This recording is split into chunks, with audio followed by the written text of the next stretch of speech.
Bienvenidos y bienvenidos a todos y todos. Muchísimas gracias por estar aquí hoy con nosotros.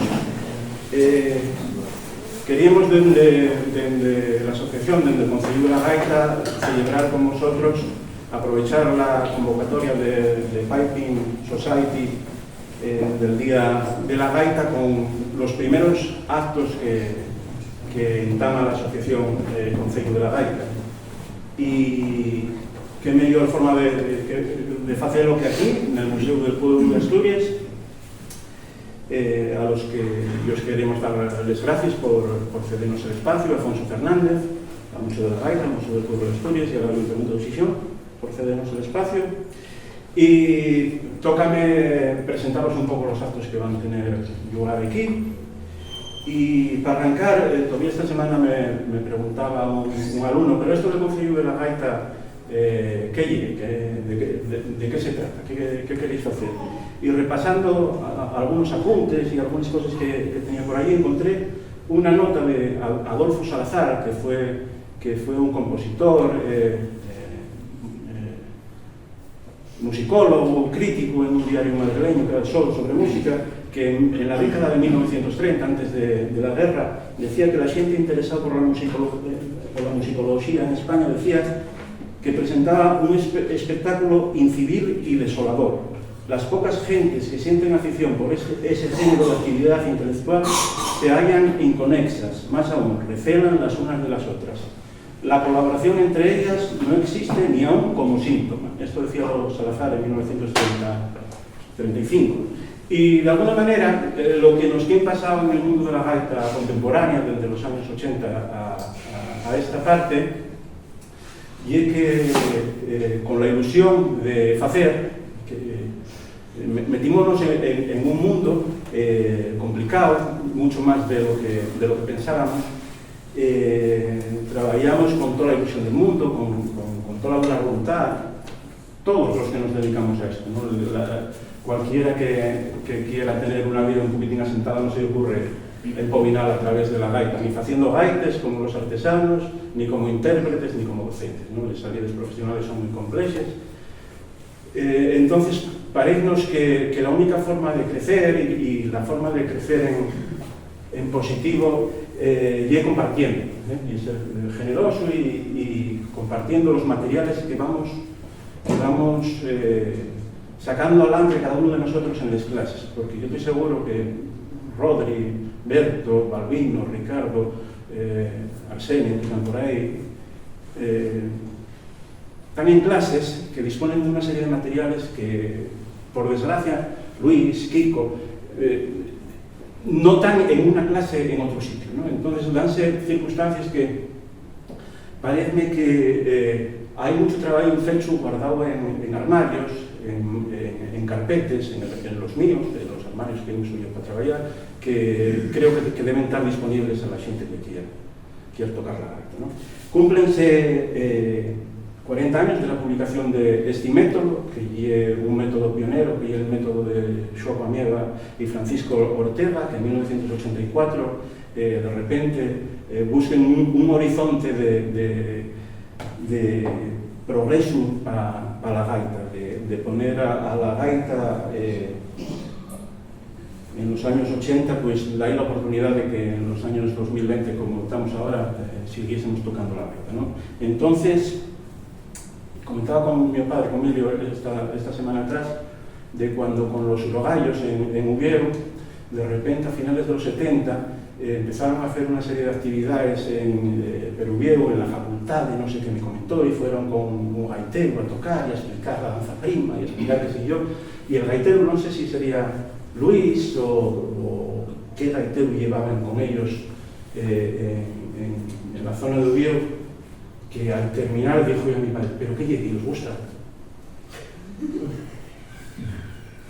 Pero este hombre estaba habituado a estar en actos, a tocar a grupos de baile, donde la gente del poder miraba para ellos así de medio lado, charlaba cuando tocaban y aplaudían un poquitín si era el caso, ¿no?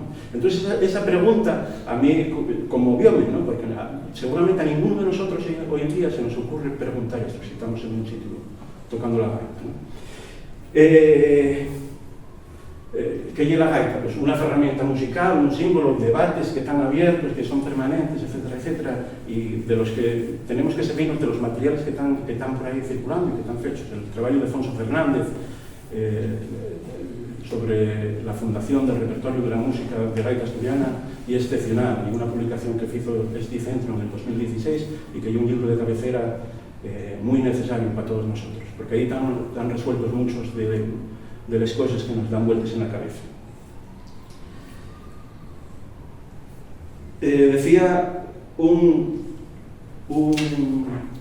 historiador, va poco, George D.D. Uberman, filósofo, historiador del arte, que la cuestión no es desembarazarse de la tradición, la clave es superar el conformismo. Cuestionar algo no significa considerar todo lo anterior obsoleto. Nada es obsoleto, pero cuando una tradición se fosiliza y se vuelve conformista, se problematiza. Bueno, de alguna manera estamos fosilizando cosas, estamos fosilizando repertorios, estamos creando el canon del repertorio, de lo que se toca, de lo que no se toca con la gaita, estamos asentando técnicas, pero de alguna manera estamos inventando. Porque muchas veces todos nos planteamos cuando hacemos esta digitación, no, esta ya es la digitación de la gaita asturiana. Bueno, eso empezamos a decirlo en los 90 y fue una digitación que fue una, luego cambió, luego todos los paisanos no hacían la misma digitación, ahora estandarizóse la que popularizó tu padre, Berto, pero ¿qué digitación se va a hacer en la gaita asturiana dentro de 20 años? ¿No? Permeables, ser permeables, como comenta Afonso en el libro este del que falamos, ¿no? Que los gaiteros fuimos permeables a repertorios, a usos, a modes, a seguir siendo vigentes en la tradición en la que nos enmarcamos. Tocaronse cuplés con la gaita, tocaronse pasodobles, cuplés quedaron en el repertorio, pasodobles también, reels desde los 80. Bueno, estamos aquí. Y lo que pretendemos es que dentro de 20, 30, 40 años, cuando faltemos ya a algunos de nosotros, pues esos nenes y esos nenes que estuvieron gaita hoy tengan mejores herramientas, tengan disponibilidad de mejores métodos y podamos seguir haciendo Asturias de la mano de la gaita. Nada, muchísimas gracias a Giovanna, a Luis y a Xaime por participar en esta jornada inaugural del Concello. Gracias a todos los que trabajaron en ella y gracias a todos vosotros por estar aquí y acompañarnos.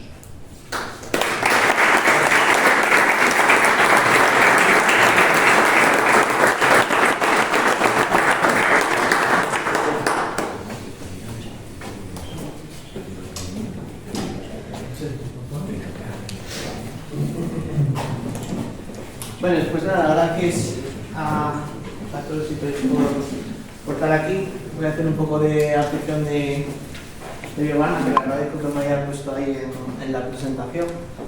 Es parte de lo que, fue su trabajo fin de grado en lo que fue los estudios del grado de Ingeniería Tecnológica, y que actualmente, ya no trabajando en la gaita, pues la han llevado en el campo de la investigación a lo que es la obtención del doctorado, con lo cual tenemos aquí una doctora que además pues hizo su trabajo en la gaita y está vinculada con la misma, con lo cual esperemos pues que también en el futuro pues pueda combinar un poco, ahora ya trabaja después de acabar sus estudios, con su pasión por la gaita y que sigan pues saliendo cosas. Bueno, Giovanna nos contará ya un poco, pues empezó con 11 años ya de niña ahí a empezar con la gaita, escuchando a Antón de Fonduveiras, y bueno, a medida que fue haciendo los estudios y se fue moviendo en distintas poblaciones, pues estudió con distintos profesores, Carlos Fernández en Cerreu, luego también con Javi Tejedor, Celso Díaz en la última etapa, y bueno, algunos más que seguramente se me olvida, y os comentaré ya también ahora un poco. Y luego pues nada, aquí os la dejo presentando este estudio que yo creo que es muy interesante sobre una parte de la gaita que a veces está de fondo porque la tenemos así y se da poco valor, pero es tan importante como el resto del instrumento, porque un poco es la envolvente que nos ayuda pues a tener los dos tubos melódicos que tenemos principales, puntero y roncón, funcionando. Y bueno, yo creo que es una cosa interesante y que hoy nos la presente aquí a todos y veáis un poco con qué herramientas se pueden trabajar y hacer pues nuevas cosas y nuevos estudios, es una cosa interesante. Así que nada, gracias Giovanna por presentar tu trabajo y a todos por asistir.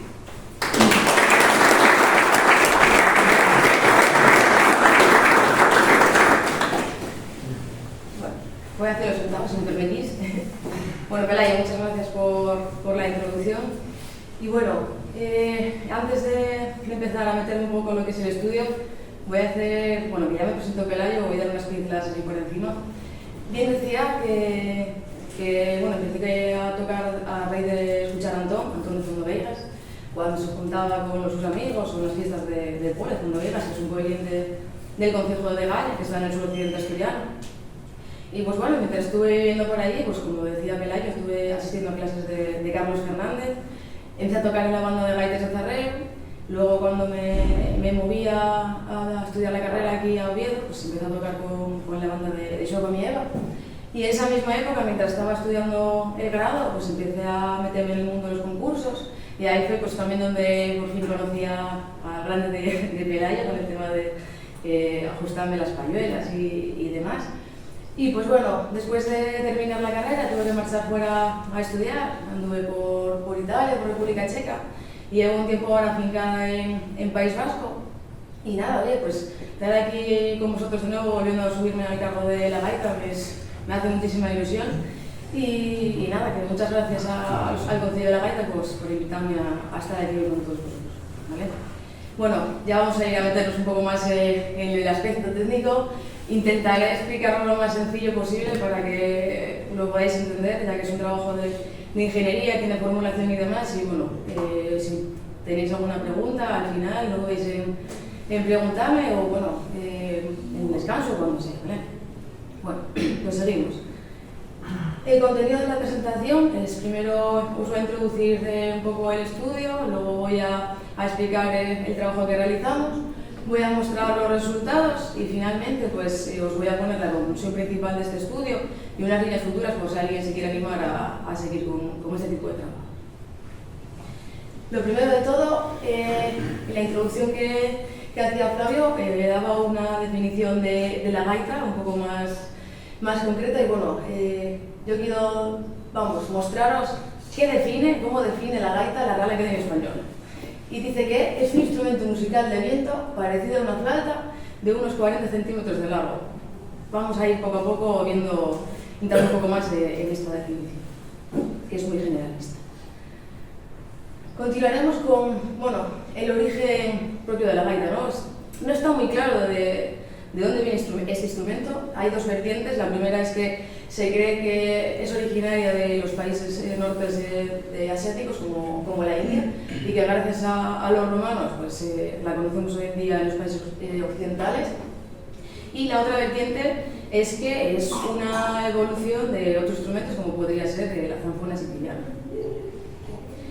Relacionado con esta última definición, pues bueno, podría explicar un poco pues, la variedad de gaitas que nos podemos encontrar a nivel mundial.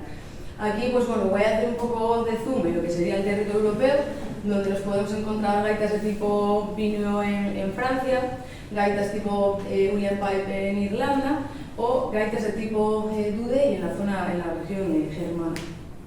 Si seguimos haciendo un poquito más de zoom, ahora mismo a lo que sería el territorio peninsular, nos podemos encontrar la definición de gaita como gastoreña, que es la que es originaria del sur de España, de la localidad de Gastón. Tenemos también la gaita gallega, también muy conocida. Luego lo que sería la gaita boto-aragonesa, de la región de Aragón, y con la que estamos hoy aquí todos reunidos, pues es la gaita asturiana. Como bien sabéis, la gaita se compone de diferentes partes, no voy a entrar a ellas porque todas las conocemos, y tiene dos partes fundamentales, ¿no? Que son, por un lado, el payón y por otro lado la payuela, que son los encargados, ¿no? de generar un sonido característico. ¿Qué pasa con este sonido? Este sonido se produce cuando las láminas que forman parte del payón o de la payuela vibran en unas frecuencias determinadas y nosotros las oímos de una forma u otra característica.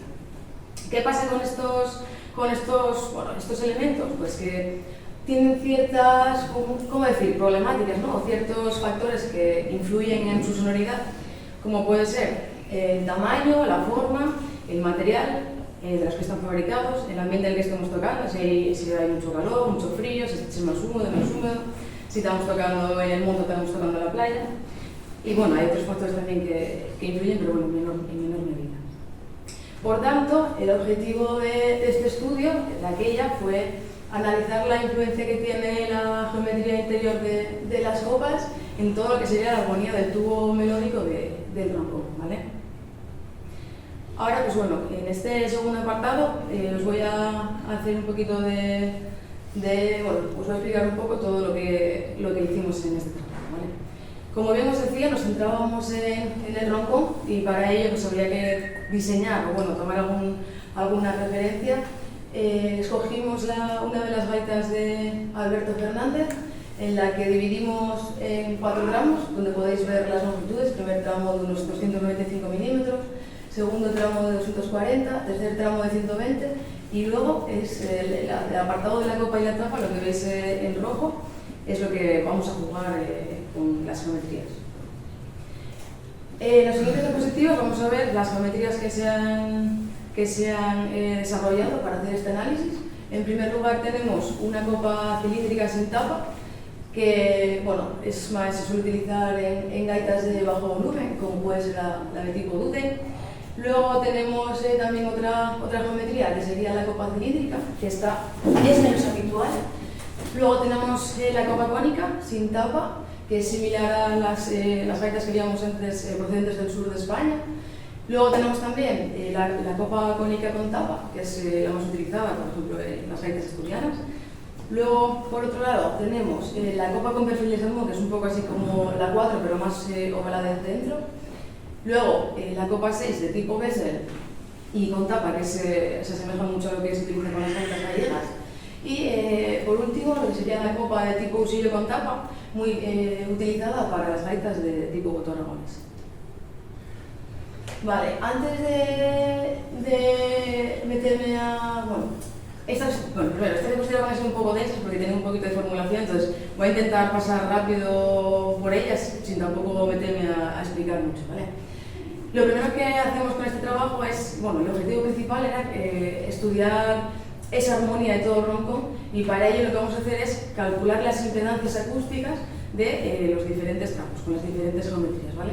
Y para ello pues, utilizamos 2 métodos. Uno es el método analítico, que consiste en utilizar las fórmulas tal cual vienen de literatura, de otros estudios, y utilizar el cálculo de la impedancia a través de modelos numéricos. Modelos numéricos son modelos que intentan reproducir la realidad a través de unas configuraciones. Y bueno, todo ello a través del método TMM, que está integrado tanto en el analítico como en el numérico. Este método TMM, bueno, voy a entrar un poquitín, pero muy poco, ¿vale? Este método TMM lo que hace es aproximar la geometría de una estructura con una secuencia de segmentos concatenados y tiene luego en su interior pues, unas matrices y unos componentes, unos factores que son de un valor un poco más grande. Estos cálculos teórico-analíticos lo que hacen es, calculan las frecuencias de vibración que tenemos en el tubo cilíndrico en una condición de cerrado-abierto, utilizando las fórmulas que veis aquí y más fórmulas todavía, que son las que aparecen en esta diapositiva, ¿vale? Esa impedancia que se calcula inicialmente con la fórmula de Rogers-Fletcher se relaciona con una propuesta de Lluís Barjau para obtener la impedancia de entrada de los tubos y relacionar las presiones y los caudales que tenemos a lo largo del tubo melódico, ¿vale? Hasta ahí es lo más denso de la presentación. Y ahora, una vez hemos hecho unas comprobaciones de que, por un lado, el método analítico y el método numérico coincidían, ¿no? Que tenían unos buenos resultados, eso todo fue porque en su día propusimos varios modelos numéricos y había que ajustarlo lo mejor posible para que diese resultados representativos de la realidad, ¿vale? Estas ecuaciones analíticas, como os comentaba antes, se introdujeron dentro de programas de cálculo, como puede ser MATLAB. Luego, las geometrías interiores de las copas las desarrollamos con programas de diseño, como puede ser el Autodesk de SolidWorks. Y por último, lo que os decía del de la simulación numérica, del método numérico, se llevó a cabo pues, a través del programa de Abacus Kai. Y un poquito ya entrando en lo que serían los resultados de este estudio, antes de enseñarlos todo, vamos a intentar entender qué es lo que vamos a ver en las siguientes diapositivas, ¿vale? En primer lugar, en el centro de la imagen veis en la parte izquierda lo que sería la geometría interior de la copa. Luego, en la parte superior derecha, tenemos ahí como un código de colores que lo que hace es representa la geometría de la copa, donde la parte inferior es la entrada del tubo, lo que sería lo que pega contra el asiento de la gaita, y luego por la parte de arriba lo que daría donde se vuelve a acoplar la copa, ¿no? Y luego dentro del código de colores tenemos que los colores rojizos implican mayor presión y el color azul es menor presión, ¿vale? De manera que hay mayor presión en la entrada cercana al asiento y va disminuyendo hasta la salida del ronco. Y luego en la gráfica de abajo lo que estamos viendo es las resonancias entre resonancias, es decir, si nos fijamos en los picos de arriba estaremos viendo las resonancias, es decir, los puntos en los que se amplifican las armonías, y los puntos de abajo, que serían los valles, serían las interresonancias, lo que disminuye esa intensidad. ¿Vale? Luego, aquí tenemos lo que representaría la copa 1, que es la que tiene el tubo cilíndrico. Luego aquí tendríamos la copa 2, que es vaciado con tapa. Ya empezamos a ver que hay ciertas diferencias si nos fijamos aquí. Aparte que, aunque siempre empezamos con un color rojo y terminamos con un azul, la distribución que hay por el medio, distribución me refiero a cómo se organizan los colores por dentro, no es la misma. Luego en este apartado tenemos la copa 3, que si vemos directamente estas dos gráficas, así a primera vista vemos ciertas diferencias. Continuamos con lo que sería la copa 4, que es la que utilizan mayormente las gaitas asturianas, la copa 5 de tipo salmón. Seguimos apreciando ciertas diferencias y luego al final ya vemos las últimas copas, que son las que tienen una barriga antes de llegar a la salida. Y bueno, como bien decía antes, pues veis ciertas diferencias, ¿no? Que vamos ahora a analizarlo un poquito más en detalle. Si cogemos todas estas gráficas que fuimos viendo para cada una de las copas, las juntamos y las solapamos, lo que obtenemos es la gráfica esta de aquí arriba, ¿vale? Donde cada uno de los colores, que no sé si se ven bien desde ahí, representan cada una de las copas. Como es difícil sacar conclusiones de aquí, pues bueno, si nos centramos un poquitín más en el primer tramo, aquí ya sí que vemos que estos picos que os decía y estos valles que comentaba antes de resonancias y antirresonancias no cuadran todos en la misma medida. Eso quiere decir pues que, oye, una geometría va a producir un sonido y la otra pues va a producir otro, ¿vale? Si todavía vamos a hacer un poquito más de zoom a esta parte de aquí inicial, y si tomamos como referencia la primera resonancia, que nos daría un anotador que serían unos 30 Hz, nos damos cuenta de que estamos un poco por encima de lo que debería dar esa geometría del tubo melódico, ¿no? Entonces, para corregirlo y llegar a estos 130 Hz, lo que se nos ocurrió es modificar las longitudes de tramo que teníamos inicialmente, de aquella gaita de Alberto, a estas longitudes finales, aumentando la longitud 1 de 295 a 395, la 2 de 240 a 260 y la 3 de 120 a 140. De esta manera lo que conseguimos es reducir esa diferencia entre lo que teníamos de referencia y lo que nos da, de manera que ahora obtenemos unos 134 Hz, que es mucho más cercano a la frecuencia de referencia de lo que varía el Do, que lo que teníamos anteriormente. Vale, si cogemos todo este análisis de coger pico a pico qué valor tiene de frecuencia y lo extrapolamos a todas las frecuencias que hemos analizado, vamos a encontrar, bueno, podemos construir una tabla como esta en la que tenéis las frecuencias de cada nota para cada una de las copas analizadas. En este caso tenemos las resonancias, que serían los picos de arriba, y en esta tenemos las resonancias, que serían los valles.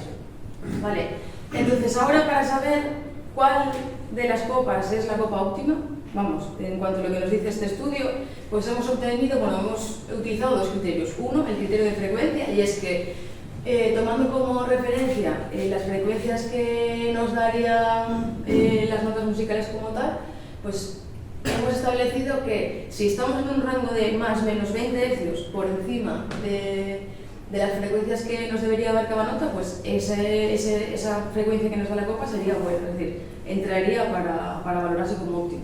Eso por un lado. Y luego, por otro lado, pues otro criterio para evaluar la copa óptima sería que produzca un sonido regular, es decir, que cuando estés tocando no tengas un do muy alto y un re muy bajo, que sea todo más o menos en la misma amplitud de sonido, ¿vale?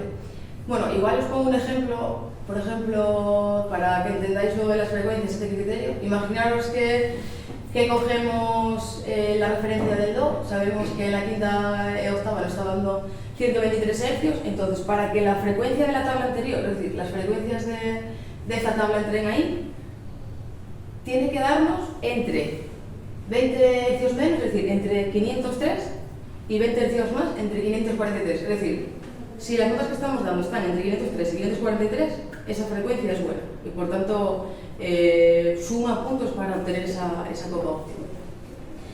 Y pues bueno, antes de desvelaros cuál es la conclusión de este estudio, voy a interactuar un poco con vosotros en el sentido de que voy a emitir las grabaciones de cada una de las copas, de cada una de las geometrías que os he enseñado antes, que luego si queréis las podéis probar aquí, y os voy a lanzar una pregunta de ¿cuál creéis que es la copa óptima? Y luego os digo a ver cuál es, según el estudio, ¿vale? Venga, vamos a empezar con la primera copa, la copa 1, a ver si se escucha. Vale, pues no se escucha. Sí, se escucha.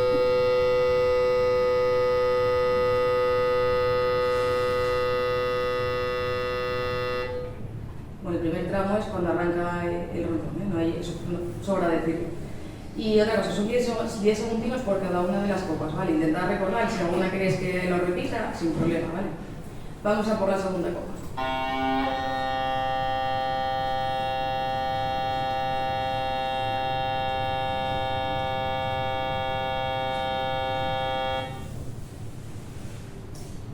Tercera.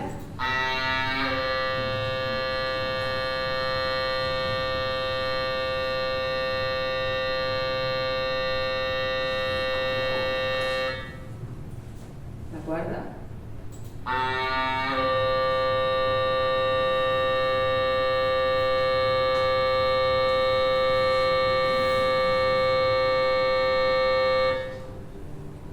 La quinta.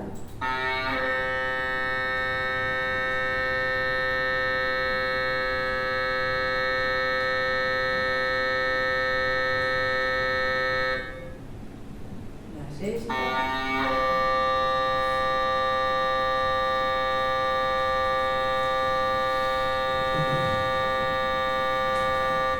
Y por último, la séptima.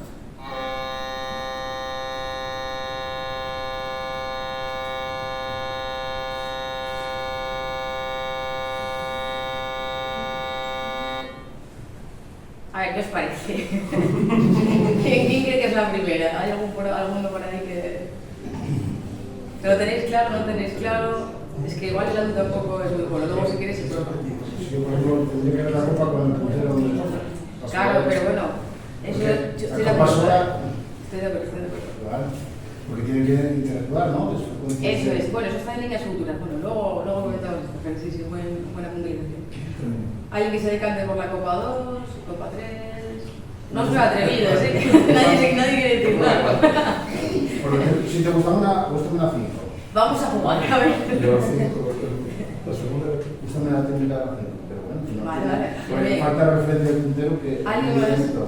No, estoy de acuerdo. Pero bueno, estamos hablando solo de... Bien. ¿Alguien copa 3, copa 4? Venga. Copa 5 chus, ¿alguien más por ahí de la copa 5? Nadie. Copa 5, 6. Hay una porra, venga. A ver, venga, hay que hacer una porra. La 4. ¿Alguien más para la 4? ¿Para la 5? ¿Para la 5 nadie? Yo digo 5, 6. 5, 6. Venga. ¿Y la 7? La 7. Que esa técnica es muy diferente. Que va bien con otra cosa. Pues alguien acertó. Alguien acertó.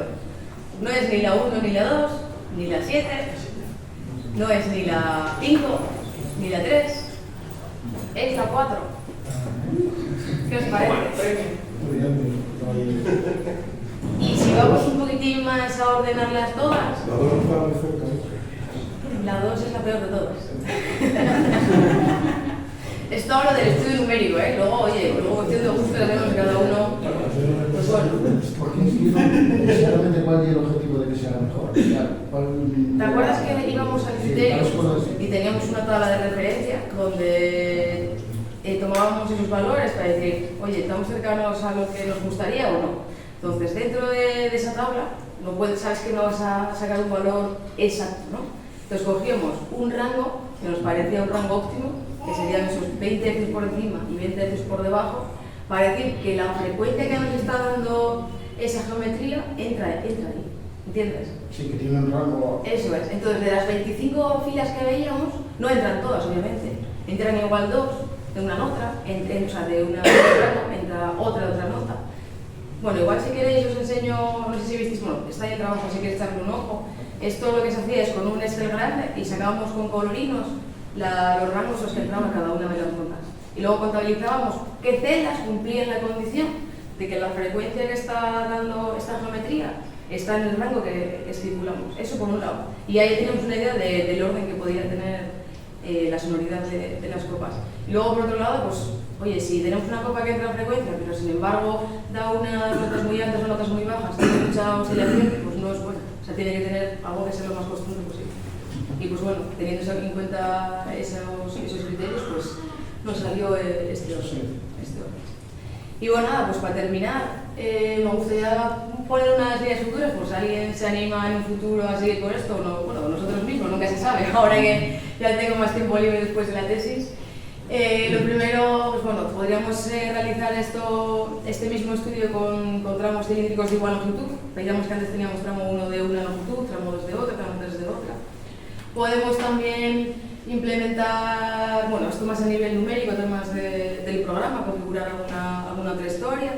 Y bueno, algo que sería, yo creo que de lo más importante es intentar trasladar este mismo estudio a diferentes punteros, diferentes longitudes, diferentes configuraciones de diámetros de agujeros, etc. Y nada, pues esto ha sido todo. Muchas gracias por escucharme y después de 53 minutos de chapa que os he soltado, espero que os haya quedado algo claro de lo que hicimos aquí.